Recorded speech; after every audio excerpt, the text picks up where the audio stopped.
പ്രിയപ്പെട്ട പ്രേക്ഷകർക്ക് സ്വാഗതം. ഇത് ബ്ലാസ്റ്റേഴ്സ് സോക്കർ. ISL 11ാം സീസണിലെ 14ാം മത്സരത്തിനായി ഇറങ്ങിയ കേരള ബ്ലാസ്റ്റേഴ്സിന് ഇന്നലെ വീണ്ടും ഒരു നിരാശ തന്നെയാണ് ലഭിച്ചത്.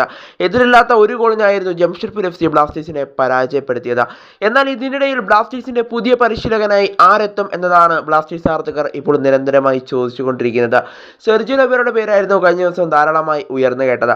എന്നാൽ ഇപ്പോൾ മാർക്കസ് മൊർഗുനോയുടെ ഒരു ആരാധകൻ ചോദിച്ചിരിക്കുകയാണ്, സെർജിയോ ലൊബേറ ജനുവരിയിൽ ബ്ലാസ്റ്റേഴ്സിന്റെ പരിശീലകനാവാൻ സാധ്യതകളുണ്ടോ എന്നതായിരുന്നു ആരാധകന്റെ ചോദ്യം.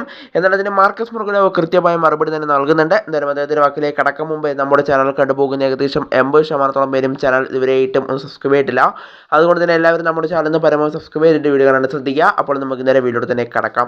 എന്തായാലും ഇപ്പോൾ മാർക്കസ് മൊർഗുനോ ആരാധകന്റെ ചോദ്യത്തിന് പറയുന്ന മറുപടി ഇങ്ങനെയാണ്: ഒരിക്കലുമില്ല, സെർജിയോ ലൊബേറ നിലവിൽ ഒഡീഷ വിട്ട് ജനുവരിയിൽ ബ്ലാസ്റ്റേഴ്സിലേക്ക് എത്താനുള്ള സാധ്യതകൾ നിലവിൽ കാണുന്നില്ല എന്നുള്ളതാണ് ഇപ്പോൾ മാർക്കസ് മൊർഗുനോ റിപ്പോർട്ട് ചെയ്യുന്നത്.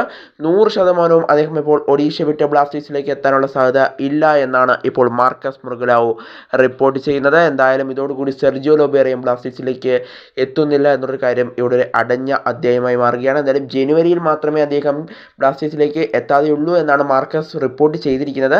അടുത്ത സമ്മറിൽ എന്തായാലും ബ്ലാസ്റ്റേഴ്സ് അദ്ദേഹത്തെ കൊണ്ടുവരാൻ ശ്രമിക്കുന്നുണ്ട്. എന്തായാലും നടന്നാൽ കൊള്ളാം. എന്തായാലും സെർജിയോ ലൊബേറയ്ക്ക് വേണ്ടി ഇപ്പോഴും ബ്ലാസ്റ്റേഴ്സ് ശ്രമങ്ങൾ നടത്തുന്നുണ്ട്. എന്തായാലും ജനുവരിയിൽ സെർജിയോ ലൊബേറ ബ്ലാസ്റ്റേഴ്സിലേക്ക് എത്താനുള്ള സാധ്യതകൾ കാണുന്നില്ല. ഇനി അടുത്ത സമ്മറിൽ, അടുത്ത സീസണിൽ അദ്ദേഹം കേരള ബ്ലാസ്റ്റേഴ്സിലേക്ക് എത്തുമോ എന്നുള്ളതും നമ്മൾ കണ്ടറിയേണ്ട ഒരു കാഴ്ച കൂടിയാണ്. എന്തായാലും 2026 വരെയാണ് ഒഡീഷയുമായി അദ്ദേഹത്തിന് കരാറുള്ളത്.